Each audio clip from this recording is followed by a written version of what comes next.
ಮೊದಲಿಗೆ ಕಾಂಗ್ರೆಸ್ನ ಅಭ್ಯರ್ಥಿ ಇದ್ದರು, ಅವರನ್ನು ಪರಾಭವಗೊಳಿಸಿ ನಮ್ಮ DCC ಬ್ಯಾಂಕ್ ನಿರ್ದೇಶಕರಾಗಿ ಮಾನ್ಯ ರಘುಪತಿ ರೆಡ್ಡಿ ಅವರು ಚುನಾವಣೆಯಲ್ಲಿ ಗೆದ್ದರು.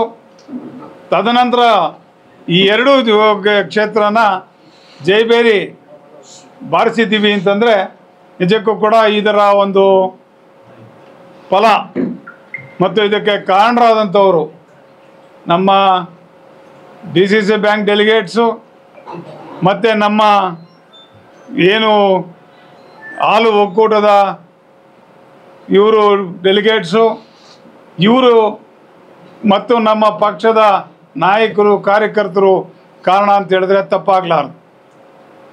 ನಾವು ಜೈಬೇರಿ ಬಾರಿಸಲಿಕ್ಕೆ ಪ್ರಮುಖ ಕಾರಣ ಕೂಡ ನಮ್ಮ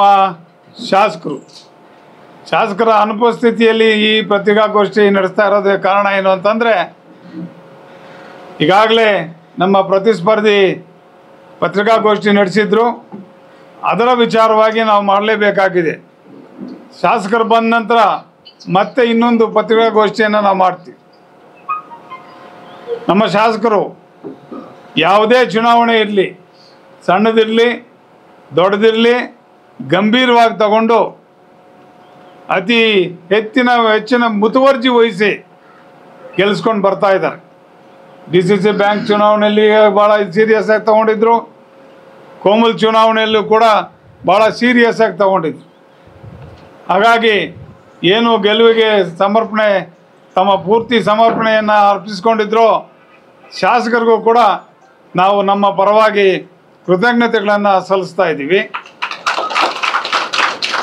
ಮತ್ತು ನಮ್ಮ ಶಾಸಕರು ಹಾಗೂ ನಮ್ಮ ಮುಖಂಡರೆಲ್ಲ ಸೇರಿ ಈ ಒಂದು ಚುನಾವಣೆಗೆ ನಮ್ಮ ಆನಂದ್ ರೆಡ್ಡಿ ಅವರನ್ನು ಮುಖ್ಯ ಇದನ್ನು ಮಾಡಿದರು. ಅವರ ಒಂದು ನೇತೃತ್ವದಲ್ಲಿ, ಆನಂದ್ ರೆಡ್ಡಿ ಅವರ ನೇತೃತ್ವದಲ್ಲಿ DCC ಬ್ಯಾಂಕ್ ಮತ್ತು ಕೋಮಲ್ ಚುನಾವಣೆಗಳು ನಡೆದು ಎರಡೂ ನಿಟ್ಟಿನಲ್ಲಿ ಕೂಡ ಆ ಗೆಲ್ಲಲಿಕ್ಕೆ ಕಾರಣರಾದಂಥ ನಮ್ಮ ಆನಂದ್ ರೆಡ್ಡಿ ಅವರು ಕೂಡ ನಾವು ಕೃತಜ್ಞತೆಗಳನ್ನು ಸಲ್ಲಿಸ್ತೀವಿ. ಮತ್ತು ನಮ್ಮ ರಘುಪತಿ ರೆಡ್ಡಿ ಅವರು, ಮುರಳಿಯವರು, ಮತ್ತು ನಮ್ಮ ಶಂಕರಪ್ಪನವರು, ನಮ್ಮ ಬೇವಳ್ಳಿ ಶಂಕರ್ ಅವರು, ಅದರಲ್ಲಿ ನಮ್ಮ ಶ್ರೀನಿವಾಸ ರೆಡ್ಡಿ ಅವರು, ಎರಡೂ ಕ್ಷೇತ್ರದ ಜವಾಬ್ದಾರಿಯನ್ನು ತಗೊಂಡು ಶ್ರೀನಿವಾಸ ರೆಡ್ಡಿ ಅವರು, ನಮ್ಮ ಸಾಮೇಗೌಡರು ಬಿಡಿ ಕ್ಯಾಂಡಿಡೇಟ್, ನಾವಿಬ್ಬರು ಕ್ಯಾಂಡಿಡೇಟ್ಸು, ಅದರಿಂದ ನಾವು ಮಾಡಲೇಬೇಕು. ನಮ್ಮ ಗೊಲ್ಲಳ್ಳಿ ಪ್ರಭಾಕರ್ ಅವರು ಮತ್ತು ನಮ್ಮ ಎಲ್ಲ ಮುಖಂಡರು, ಯಾಕೆಂದರೆ ಮುಖಂಡರು ನಮ್ಮ ಪಕ್ಷದಲ್ಲಿ ಜಾಸ್ತಿ, ಹಾಗಾಗಿ ಎಲ್ಲ ಮುಖಂಡರು ಕೂಡ ನಾವು ಗೊಲ್ಲಳ್ಳಿ ಜಗದೀಶ್ ಅವರು ಎಲ್ಲ ಕೂಡ ಜವಾಬ್ದಾರಿ ತಗೊಂಡು ಗೆಲ್ಲಿಸಲಿಕ್ಕೆ ಕಾರಣರಾಗಿರ್ತಾರೆ.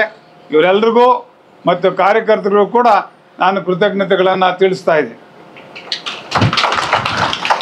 ಬಂಧುಗಳೇ, ಕೆಲವೊಂದು ವಿಚಾರಗಳ ಬಗ್ಗೆ ಮಾನ್ಯ ನಮ್ಮ ಪ್ರತಿಸ್ಪರ್ಧಿಯಾದಂಥ ಕಲ್ಲುಪಲ್ಲಿ ಪ್ರಕಾಶ್ ಅವರು ಕೆಲವೊಂದು ವಿಚಾರಗಳನ್ನು ಎತ್ತಿದ್ದಾರೆ.